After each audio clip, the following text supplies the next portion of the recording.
안녕하십니까. 형사 전문 변호사 노기성 변호사입니다. 오늘 말씀드릴 부분은 유튜브 76편. 최근 그 대법원 판결 내용 중에 원심 판결이 파기된 대법원에서 파기 환송 처리를 한 그런 성범죄 내용인데요. 그 성범죄 내용을 토대로 2024년에 최근에 선고된 하급심 무죄 사례, 어떤 경우에서 성범죄가 무죄 판결이 나왔는지 한번 말씀드리고자 합니다. 이 판결 사건번호는 2023도 13081 공중 밀집 장소의 추행 행위였어요. 원심 판결은 서울 동부지방법원에서 판결 선고가 났던 부분입니다. 물론 이 판결을 일반적인 어떤 강간사건, 강제추행 사건에 다 적용할 수는 없어요. 왜냐하면 죄명 자체가 공중 밀집 장소의 추행 행위였기 때문에 2024년 1월 4일 날 선고된 어떤 획기적인 판결로서 이제 신문에서도 많이 나왔어요. 해당 내용의 어떤 세부적인 문구를 말씀드려보면 원심에서는 유죄 판결이 나왔어요. 지하철 내에서 어떤 추행행위가 있었다는 그런 부분이었죠. 그런데 대법원에서는 사실 성범죄의 경우는 증거가 객관적인 증거가 없는 경우가 대부분이에요. 어떤 CCTV나 녹음 영상 이런 게 없어요. 만약에 영상이 있거나 녹음 파일이 있다면 만약 재판을 받지 않겠죠.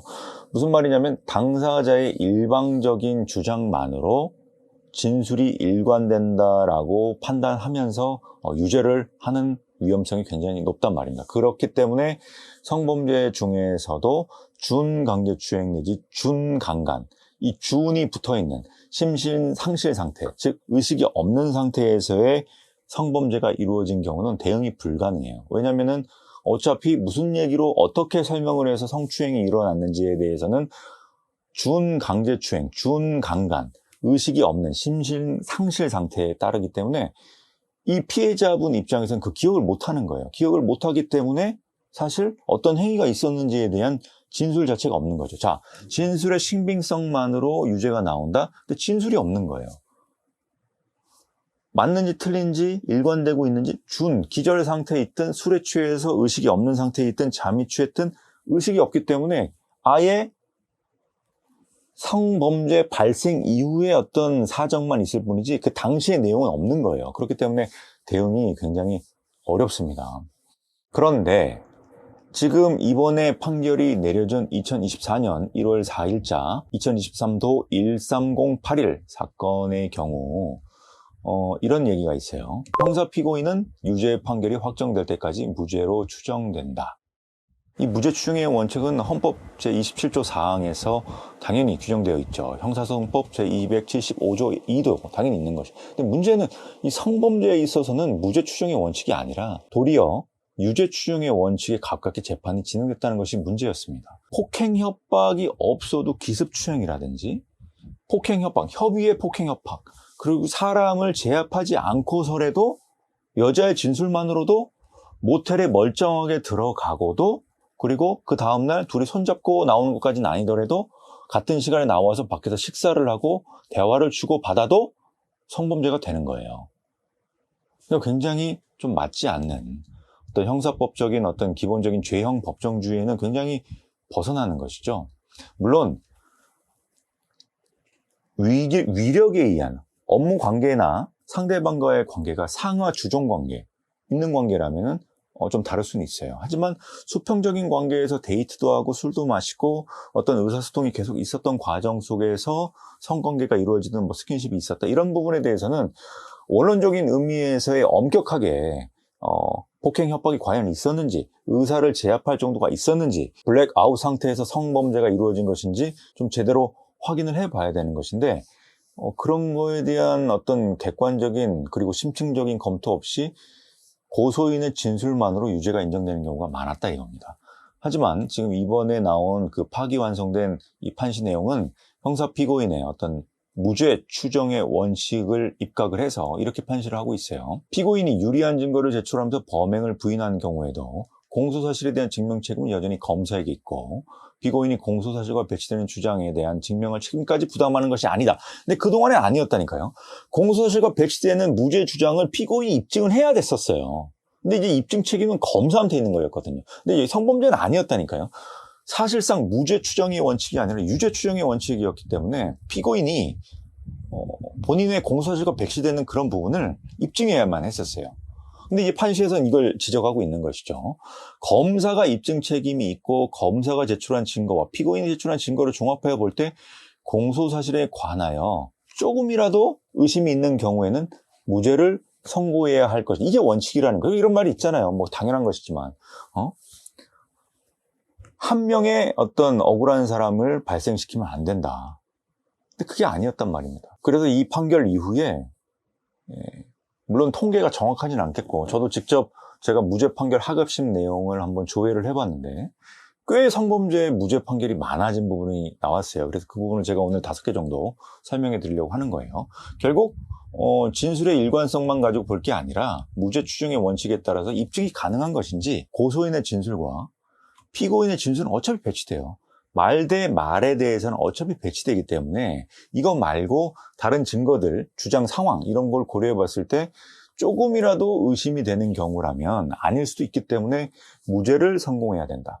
피고인이 제출한 증거만으로 피고인의 주장 사실을 인정하기 부족하다는 이유만을 들어 공소사실에 관해 유죄 판결을 선고하는 것은 헌법상 무죄 추정의 원칙은 물론 형사소송법상의 증거재판주의 및 검사의 증명 책임에 반하는 것이어서 허용될 수 없다. 그러니까 원론적인 얘기를 했지만 그동안의 성범죄 재판은 이렇지 않았다니까요. 증명 책임이 검사에게 있지 않았어요.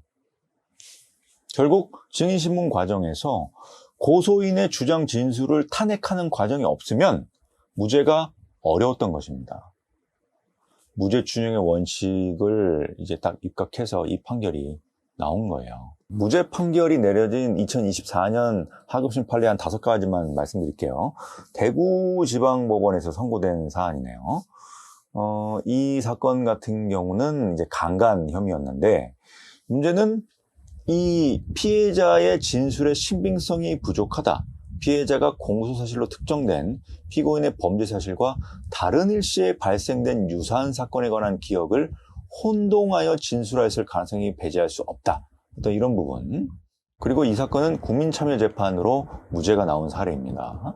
국민참여재판 부분은 사실상 피해자가 동의하지 않으면 국민참여재판이 안 돼요. 그렇기 때문에 성범죄에 있어서 국민참여재판은 그렇게 많지는 않아요. 또 두 번째, 수원고등법원에서 이제 무죄가 나온 부분은 피해자의 진술의 신빙성이 부족하다. 일관성 있는 진술을 하지 못하였다.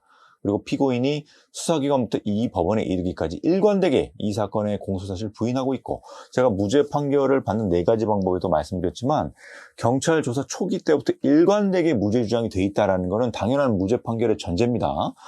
그런 부분이 없이 진술이 자꾸 바뀌면 당연히 무죄가 안 나올 수밖에 없어요. 또 부산지방법원에서도 2024년에 선고된 부분이 피해자의 진술이 시간이 지날수록 피고인에게 불리하게 추가될 뿐만 아니라 진술이 계속 변경되고 있고 과연 피해 상황을 제대로 진술한 것인지 의심이 된다. 결국 피해자의 진술의 신빙성이 또 부족하고 고소 의도가 의심된다.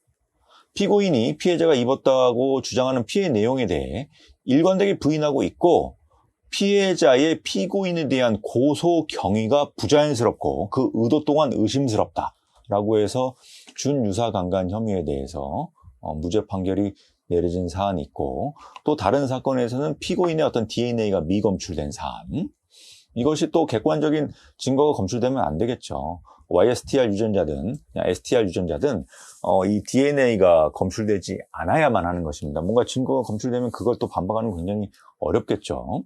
물론 YSTR 유전자 검출만으로 피고인이라고 특정이 안 되기 때문에 그것만 가지고 유죄 판결이 나오는 것은 당연히 아닐 것이지만 보통 성범죄 같은 경우는 DNA 검사를 하는데 정액 반응 검사도 하죠. 근데 그런 부분에서도 어떤 정액 검출되지 않았고 다른 사람의 어떤 DNA가 검출된 경우 이런 경우에는 또 무죄 판결이 나올 가능성이 높겠고요.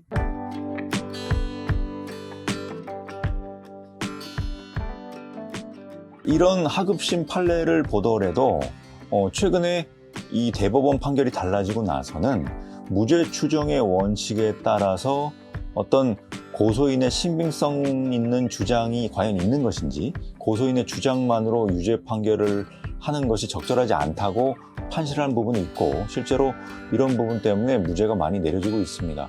성범죄의 경우 1심 재판이 거의 아주 결정적인 부분이고 2심은 거의 뒤집기 어렵다고 생각을 하셔야 돼요.